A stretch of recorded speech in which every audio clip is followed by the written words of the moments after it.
اعوذ باللہ من الشیطان الرجیم بسم اللہ الرحمن الرحیم۔ آج ہم قدرت اللہ شہاب کی کتاب شہاب نامہ کے 31ویں حصے کے ساتھ حاضر ہیں۔ اس وقت ہم اس کتاب کا جو چیپٹر پڑھ رہے ہیں اس کا نام ہے SDO۔ آئیے شروع کرتے ہیں۔ کرسمس کے روز گورنر نے مجھے بھی رات کے کھانے پر مدعو کیا۔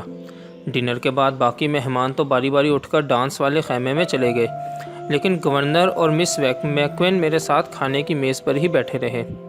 مس میکوین چوڑے چکلے بدن کی قدرے فربہی مائل کافی خوبصورت اور ہنس مکھ خاتون تھیں۔ دراصل وہ سر فرانسس موڈی کی مسٹریس تھی، لیکن حفظ مراتب کے خیال سے عرف عام میں سے گورنر کی بھتیجی ہی کہا جاتا تھا۔ گورنمنٹ ہاؤس کی تقریبات میں وہ اکثر خاتون اول کے فرائض سر انجام دیا کرتی تھی۔ گورنر کے دل اور دفتر دونوں پر بھی اس کی یکساں حکمرانی تھی۔ جب ہم ٹیبل پر اکیلے رہ گئے تو مس میکوین نے مجھے مخاطب کر کے کہا، میری سمجھ میں نہیں آتا کہ میں آپ کا شکریہ کیسے ادا کروں۔ جب سے میں اس کیمپ میں آئی ہوں مجھے تو یوں محسوس ہوتا ہے جیسے میں کسی فیری لینڈ میں آ نکلی ہوں۔ سر فرانسس موڈی بھی مسکرائے اور بولے، اپنی سروس کے ابتدائی دور میں ہم نے بھی کئی گورنروں کے کیمپ بھگتائے ہیں، لیکن ایسا شاندار بندوبست تو ہمیں کبھی نہ سوجا۔ اچھے گورنروں کا قاعدہ ہے کہ جب وہ کسی کام کی تعریف کرتے ہیں تو ساتھ ہی احتیاطاً اس کے چند نقائص بھی گنوا دیتے ہیں۔ میں نے کوشش تو ضرور کی کہ اس کیمپ کے بھی کچھ نقائص پکڑوں، لیکن کامیاب نہ ہو سکا۔ اتنا کہہ کر سر فرانسس نے اپنا ہاتھ میرے کندھے پر رکھا اور شرارت سے اپنے چہرے پر سنجیدگی طاری کر کے کہا، اس کا یہ مطلب نہیں کہ میں اچھا گورنر نہیں ہوں، بلکہ اس کا مطلب ہے کہ تم نہایت اچھے SDO ہو۔ میں نے انتہائی خلوص اور سچائی سے گورنر اور مس میکوین کو یقین دلایا کہ کیمپ کے بندوبست میں میرا کوئی عمل دخل نہیں، بلکہ یہ سب کیا دھرا آفیسر انچارج عبدالکریم خان کے حسن انتظام کا نتیجہ ہے۔ عبدالکریم خان کا نام سنتے ہی مس میکوین اپنی کرسی سے اچھل پڑی۔ سویٹ مسٹر خان تو کیمپ کی سب خواتین کا ڈارلنگ ہے۔ مس میکوین کی باتوں سے معلوم ہوا کہ عبدالکریم خان صاحب کیمپ کی جملہ خواتین کی آنکھ کا تارا بھی بنے ہوئے ہیں۔ دن کے وقت جب مرد بندوقیں لے کر شکار کھیلنے چلے جاتے تھے تو خواتین کی دلبستگی کا سامان کریم صاحب بذات خود فراہم کرتے تھے۔ کبھی ریچھ والا بلایا جاتا ہے، کبھی بندر والا آتا ہے، کبھی سپیرے اپنا کرتب دکھاتے ہیں، کبھی بازیگروں کا تماشا ہوتا ہے، کبھی بھانڈ اپنا رنگ جماتے ہیں۔ اس کے علاوہ کریم صاحب نے اردو مثنوی کی طرز پر انگریزی نظم میں ہر میم صاحب کا تفصیلی سراپا بھی تصنیف کر رکھا تھا، جسے وہ ترنم کے ساتھ لہک لہک کر عورتوں کی منڈلی میں بیٹھ کر سنایا کرتے تھے۔ شروع میں تو سب نے یہی سمجھا کہ یہ بھی ایک پڑھے لکھے مسخرے اور بھانڈ کا سوانگ ہے، لیکن رفتہ رفتہ اس ڈرامے کے تفنن امیز اور خندہ انگیز پہلوؤں پر عبدالکریم خان کے مقصد کی متانت، فطانت اور بے رحم جفاکشی ہی غالب آئی۔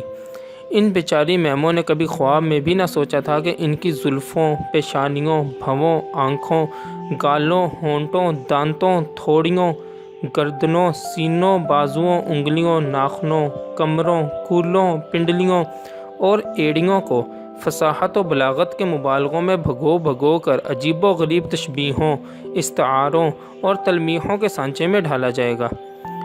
پایوریا کے مارے ہوئے مسوڑوں اور چھائیوں زدہ چہروں والی میموں نے جب سنا کہ ان کے منہ میں موتی کی لڑیاں اور رخ زیبا پر تازہ گلاب اور چنبیلی کھلی ہوئی ہے تو وہ بے اختیار عبدالکریم خان کی شائستگی، وفاداری، مستعدی اور انتظامی کارکردگی کا کلمہ پڑھنے لگی۔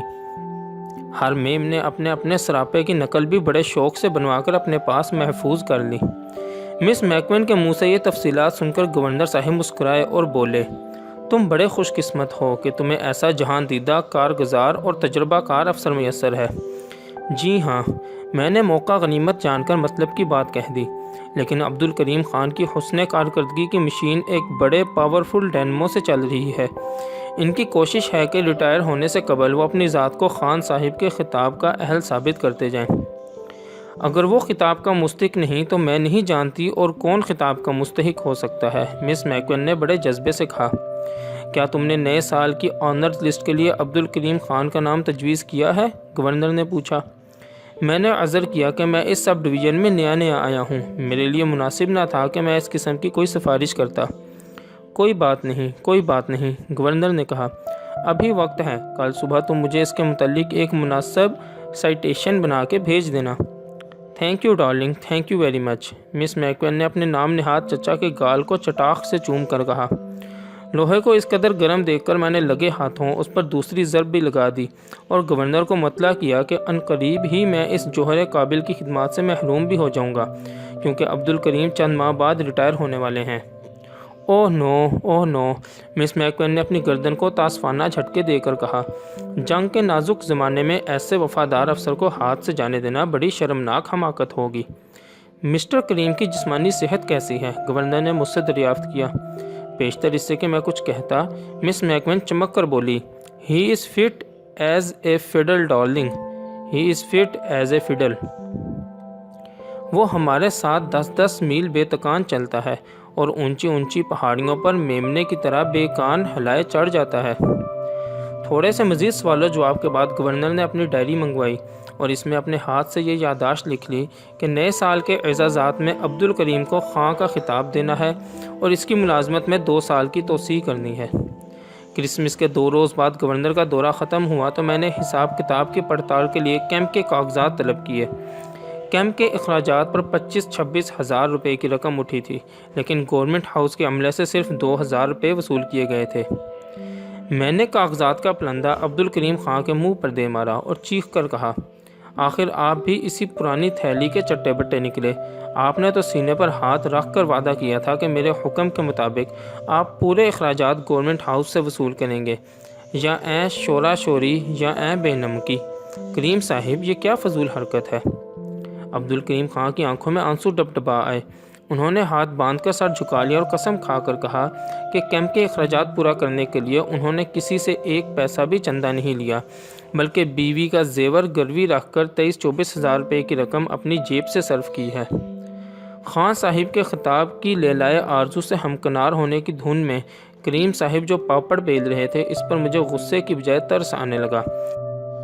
رفتہ رفتہ ترس کا یہ احساس بھی مٹ گیا اور اس کی جگہ حیرت و استعجاب نے لے لی، کیونکہ پہلے خطاب اور اس کے بعد ملازمت میں 2 سال کی توسیع ملتے ہی خان صاحب کی کایا ہی پلٹ گئی۔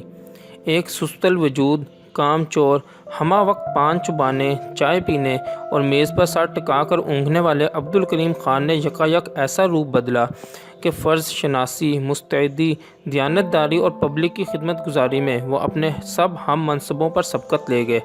انہوں نے داڑھی بڑھا لی، کوٹ پتلون کی جگہ مولویانہ لباس اختیار کر لیا اور 5 نمازیں پابندی سے مسجد میں ادا کرنے لگے۔ چند ماہ کے بعد ایک روز میں دفتر سے فارغ ہو کر گھر پہنچا ہی تھا کہ ہیڈ اردلی الطاف حسین نے اطلاع دی کہ خان صاحب عبدالکریم خان تشریف لائے ہیں اور تخلیہ میں کوئی بات بصیغہ راز عرض کرنا چاہتے ہیں۔ جناب عالی، خان صاحب نے اندر آ کر کہا، دنیا کی جتنی کالک ہے وہ تو سمیٹ کر اپنے منہ پر مل ہی چکا ہوں۔ اب جی چاہتا ہے کہ مرنے سے پہلے کوئی خدمت دین کی بھی کرتا جاؤں۔ بڑا مبارک خیال ہے، میں نے کہا، درکار خیر حاجت ہیچ استخارہ نیست۔ جناب علی، استخارہ کی تو نہیں، لیکن آپ کی مدد کی ضرور حاجت ہے۔ خان صاحب نے بڑی وضاحت سے مجھے آگاہ کیا کہ مسلم لیگ کی صفوں میں انتشار ڈالنے کے لیے ہندو کانگریس نے ایک نیا ڈھونگ رچایا ہے۔ پٹنہ کے ایک شخص قیوم انصاری نامی کو اکسا کر مومن کانفرنس کا ڈول ڈالا گیا ہے۔ یہ نئی جماعت کانگریس کی ہم نوا ہے اور خاص طور پر نور باف برادری کو بہلا پھسلا کر مسلم لیگ سے توڑنے اور مومن کانفرنس میں شامل کرنے کی سرتوڑ کوششیں ہو رہی ہیں۔ اس صورتحال سے مسلم لیگ کے زعماء خاصے فکر مند ہیں۔ خان لیاقت علی خان، نواب اسماعیل، ABA حلیم صاحب اور دیگر مسلم لیگی مشاہیر اس سلسلے میں صوبہ بہار کا دورہ کرنے والے ہیں۔ وہ حضرات سہسرام بھی ضرور تشریف لائیں گے، کیونکہ اس علاقے میں نور بافوں کی بڑی کثیر آبادی ہے۔ جناب علی، خان صاحب نے فرمایا، خاکسار کا ارادہ ہے کہ مسلم لیگی وفد کے دورے سے پہلے اس سب ڈویژن کے تمام نور بافوں کو مسلم لیگ کا ممبر بنا ڈالوں۔ میں نے ہنس کر کہا کہ سرکاری ملازمت ہوتے ہوئے وہ یہ سیاسی خدمت کیسے سر انجام دے سکتے ہیں؟ جناب علی، خان صاحب نے چھاتی پر ہاتھ مار کر کہا، آپ سود کے کوٹے کی تقسیم اس خاکسار کے سپرد کر دیں، باقی میں جانوں اور میرا کام۔ خان صاحب کا لائحہ عمل ظاہر تھا، وہ سود کا کوٹا صرف ان نور بافوں کو دیں گے جو مسلم لیگ کے ممبر ہوں گے۔ مومن کانفرنس کے حامی سود سے محروم رہیں گے، ان کی کھٹیاں بیکار ہو جائیں گی، ان کا روزگار معطل ہو جائے گا۔ خان صاحب، میں نے کہا، جو لوگ سود کے لالچ یا دھونس میں آ کر مسلم لیگ کا ممبر بنیں گے، ان کی ممبری کس کام کی؟ جناب علی، خان صاحب نے جواب دیا، یہ اصولوں یا عقیدوں کی جنگ تھوڑی ہے، اس وقت تو ہندسوں کی لڑائی ہے۔ مسلم لیگیوں کی تعداد گھٹانے کے لیے کانگریس ڈنڈی مار رہی ہے، ہم ان کی تعداد بڑھانے کے لیے ڈنڈا مارنے میں حق بجانب ہیں۔ باقی انشاءاللہ اگلی ویڈیو میں۔